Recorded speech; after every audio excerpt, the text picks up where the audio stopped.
Ayun, so good evening guys. Ngayon po ay November 14, 2024 at natuluyan na si PSE talaga natin. So ayaw talaga mag-bounce. Ano ba nangyari dito sa market natin? Lumabas na lahat na foreigners. Ayan o, sakto yung usapan natin na more than 2 billion po na net buy last na natitira. So sinaid na ng foreigners natin. So lumabas po sila dito sa market natin. So grabe yung galaw natin, no? 1, 2, 3, 4, 5, 6. 6 trading days lang.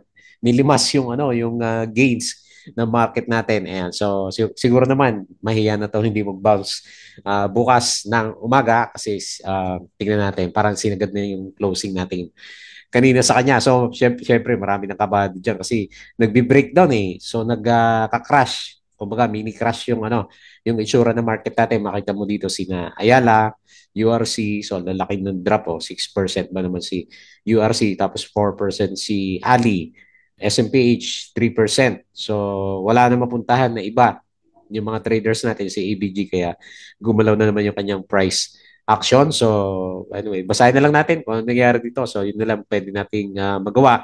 Panalo yung bagong papasok sa market kasi kung na-side na yung volume ng ng foreigners, hopefully mag-sideways na lang si PSE bago tayo magkaroon ng recovery. Siyempre, wala tayong recovery hanggat hindi bumabalik yung ng pakonti-konti yung mga foreign investors sa market. Marami na rin nag-cut loss sa mga yan kasi araw-araw net foreign sell tayo, di ba?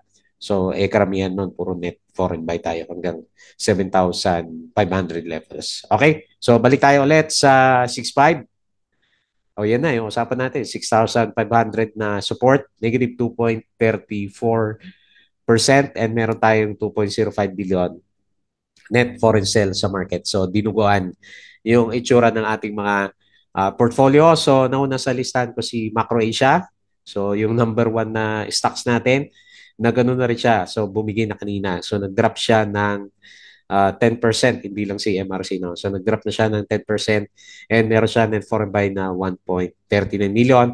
Pangalawa sa listahan natin, si FCG, Manong Bounce, 0.76%, meron siya 2.08 million net foreign buy. Si dito, buhos pa rin, negative 4.69%.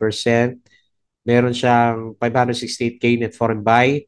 URC, another big drop, minus 6.91%. Baliktad na yata yung market eh. Negative 184.93 million. SPNEC, bumigay na rin, negative 5.5%. Sarap ng talunan ng mga stocks nito. Pag bumalik yung mga traders, 1.21 million net foreign buy and si Ayala Corporation, Ayala Land Incorporated, pero siyang 4.79% na loss, 594.54 million net foreign sell. Ayan, walang tiwala yung yung foreigners dito sa market natin. So mukhang mamaya gagalaw ng berde si yung futures, yung mga nakikita natin sa futures. Pero laglagan din sila kapon eh, malakas din yung drop ng ibang stocks sa US. Yung pinaka-closing nila parang sideways lang siya. Tapos mamaya parang okay siya. So, ano ba ang antayin natin dito sa market natin? Ayaw mag-bounce. So, tingnan na lang natin bukas. Hopefully, Good Friday naman si CPS natin. Wala pa rin yung wala pa rin yung Dow G. So, wala pa tayong reversal na ini-expect dito sa mga stocks natin kahit na majority sa mga yan is oversold na po sila. Ayan. So, disclaimer pa rin, lalo na ngayon, hirap mag-trade sa market. So, yung ating review is for education purposes lang po yan. Huwag mong gagamit ito as a reason para mag-buy, sell, or hold ng stocks. Meron po kasing risk na involved sa market. Due diligence na lang po kung ano stocks yung gusto mo bilhin. And then follow po ako dito sa ating Palabra Trader na YouTube channel as always para updated ka sa mga reviews. Subscribe ka lang po dito at kung gusto mo, join ka dito sa trading group. So during this time, wala talaga, hindi talaga tayo bumibili kasi hindi natin makita yung bottom ng market natin. So yung mga nakasubscribe, maraming salamat po sa usual viewers. Medyo pa rin ako, medyo malat pa rin yung boses natin. So hindi pa rin tayo makatodo sa sa review sa market. So may bagyo na naman sa Pinas, di ba? So dito din nagkaroon ng malakas na last week o weekends. Kaya trinangkaso din tayo. Ayan, company reviews, yung ating mga profit or loss sa market, basic indicators, technical analysis, fundamentals, risk management plus yung ating mga PSC stock market studies. Crypto ko to, follow mo na lang, 90K na si Bitcoin. Napag-iwanan na yung ibang mga kasama natin. So, lumilipad si crypto. Tapos, follow mo na lang po ako, social media, Facebook account na Palam Trader. Dito sa Facebook page, Bodega Peak, yung mga articles natin, yung Bodega Peak, dito sa local market sa US at saka sa bandang crypto. Ba't nawala si Bodega Peak natin? Ayan mo na siya. Ayun yung lumabas. So, tapos sa Twitter, ayan, nag-ano din Mahina yata internet ko. Lagi mo lang lumalabas na data sa kanya. Okay, wait na konti. Yung mga news natin dito sa Twitter.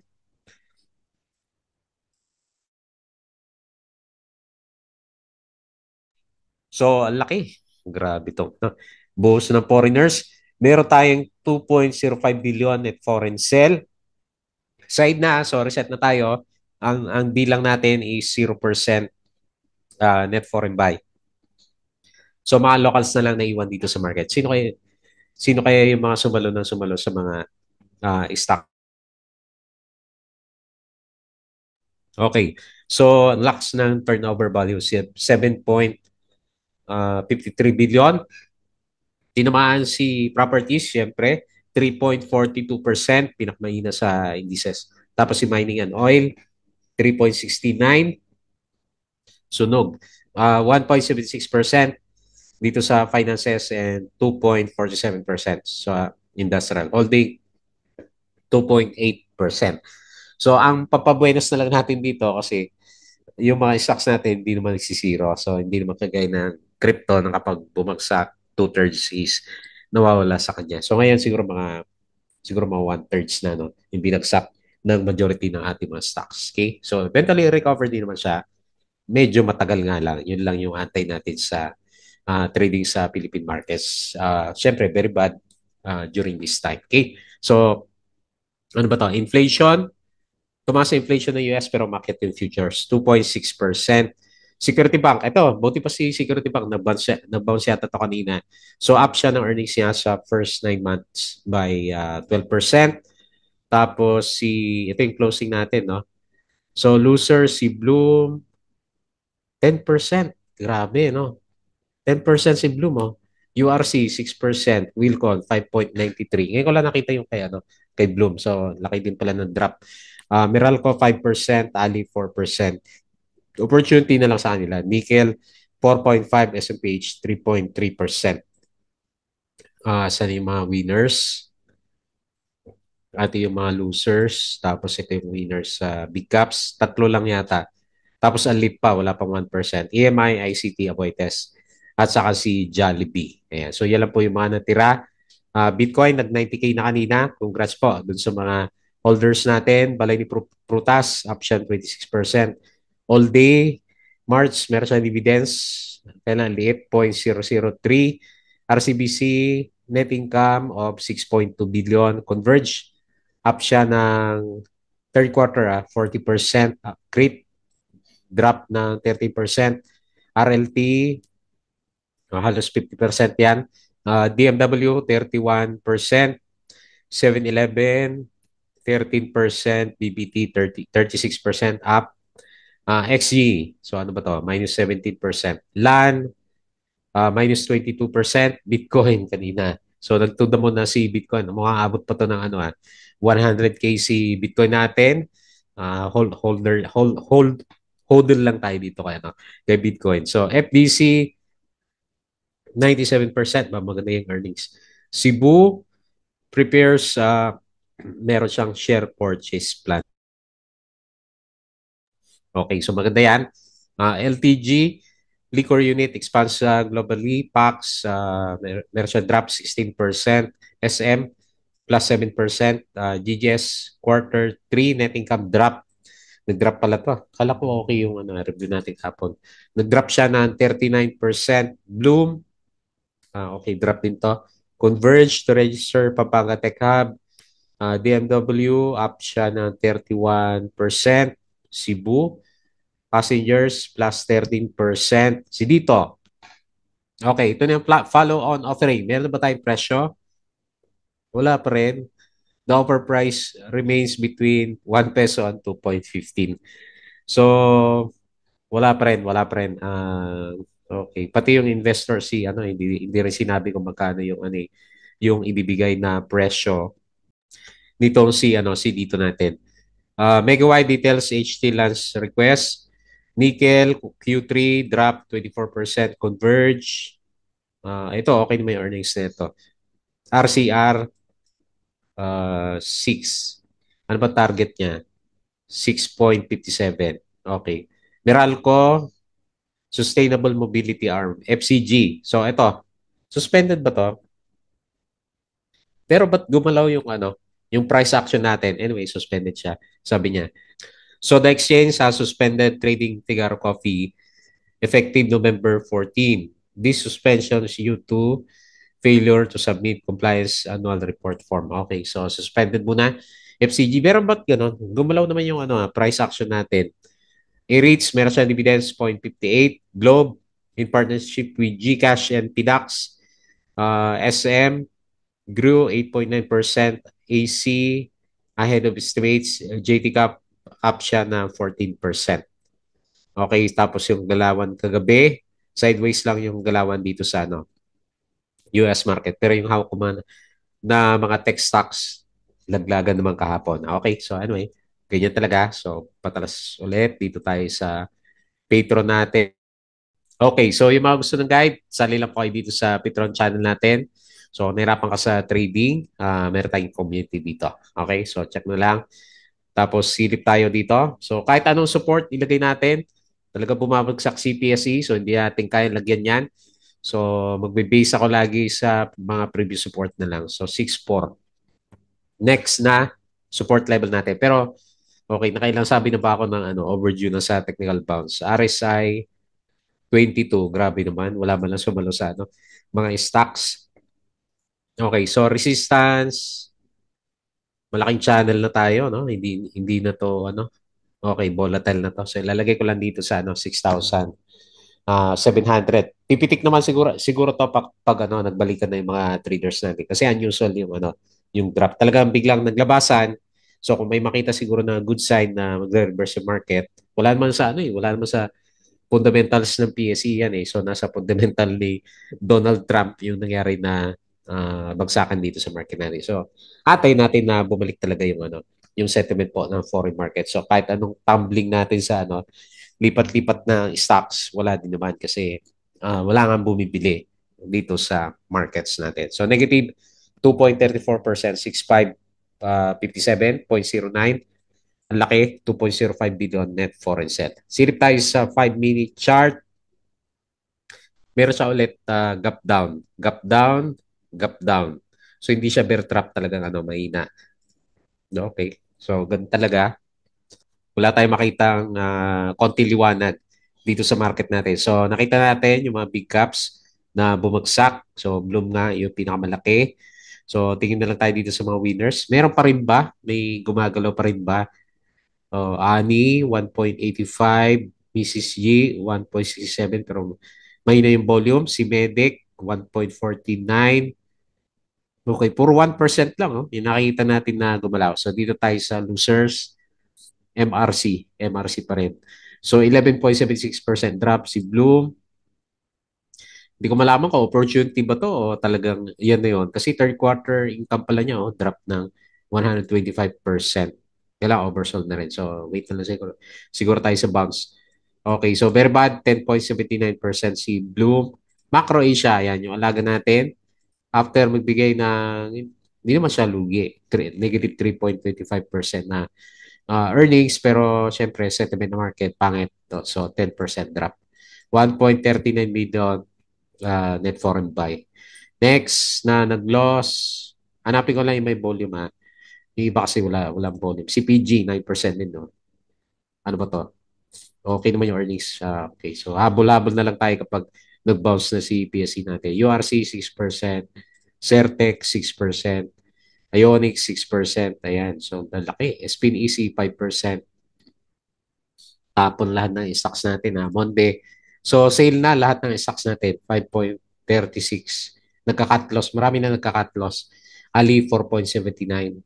So and so on. Ayan, marami. Halos lahat is Nalaglag na naman for today yung mga stocks natin. Okay, kakalungkot. Pero ganun talaga, trading life. Minsan nasa itaas, minsan nasa ibaba. Okay, so silip na lang tayo dito sa US market. Buti pa sila, no? Gumagalaw yung stocks nila. So, S&P Futures plus 0.09. Tapos si Dow Futures 0.12. Si Nasdaq Futures 0.07%. So, mukhang berde sila mamaya. So, bumabawi yung European stocks. Nag-drop din to kapon eh. So, babawi siya. And then, hindi pa rin ano, so parehas din tayo sa sa ibang bansa. Hindi pa rin lahat nag-start na mag-recover kasi may nakikita pa rin tayo mapula. Hong Kong drop 1.96. Indonesia 1.29. KL dito sa Malaysia minus 0.67. So may mga major indices nagde-drop pa din siya. So okay. Lahat ng nandito pala sa Asian markets apektado. Ayan. So ito na, yung mga panalo, mga cryptonautics natin. So Bitcoin 90K, congrats. Laki niya, no? 90K na, Ethereum 3.16. At then si BNB is 625. Sino naman umakyat dito na crypto? Hanap tayo. Ito, 78%. Si Pepecoin naman, ayan, sikat to sa US si Pepecoin natin. Tapos si Leo is 5.68%. So, anyway, bullish. Super bullish dito sa bandang crypto. So, silip na lang ulit tayo o para at least alam natin yung support kapag nag-bounce na yung market natin. So, unahin natin si Macro Asia. Nag-drop nga po tayo ng 10%. So, 6.3 na lang siya. 1.39 million net foreign buy. So, ano ba istorya nito? Diretso ba? Okay. Wala kang magagawa kasi sa umpisa pa lang talaga nag-ano na siya. Non-trap na siya. 9% kagad sa Tapos wala man lang siyang bounce, no? Konti lang. Okay, so tingnan natin. So, hindi pa naman siya oversold. So, baka meron pa to si Mac. Pero currently, nasa support naman siya. Okay, lagay ko na lang yung support dito sa 5.94. So, okay naman yung earnings niya. So, talagang sentiment na to ng market. So, butas lahat ng wala tayong magawa. Butas lahat ng support. So, dito lang tayo tumingin sa horizontal area niya. So, meron siyang consolidation dito sa area natin na to. So, ito na lang area na to yung gagamitin natin na support kay Mac. So, isip, reverse psychology na lang natin. Sale, yan. Sale yung mga stocks natin kaysa loss. So, yan. So, nag-sale siya. So, syempre, panalo talaga yung may BP during this time kasi pag nag-bounce yung market, marami kasing trap, di ba? Nag-bounce yung market. So, ano yan? Big time sa mga makakahuli. Parang yung nung times nung pandemic, di ba?